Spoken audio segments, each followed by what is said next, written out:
వేదమాత దీవెనలతో వర్ధిల్లవంటూ అడుగు చేయదవి నూతన వటువుకు. వేదమాత దీవెనలతో వర్ధిల్లవంటూ అడుగు చేయదవి నూతన వటువుకు.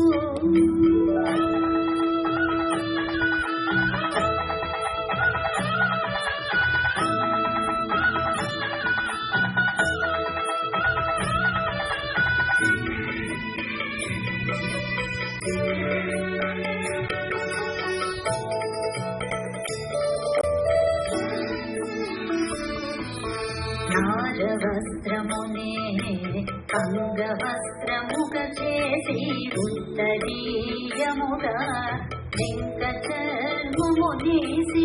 నారవస్త్రమునే అంగవస్త్రముగ చేసి ఉత్తరీయముగా జింక చర్మమునేసి. ముప్పేట ముంజకసవు మొలతాడుగా గట్టి పంచశిఖలను చిరమున చక్కగా నిలిపి. ముప్పేట ముంజకసవు మొలతాడుగా గట్టి పంచశిఖలను చిరమున చక్కగా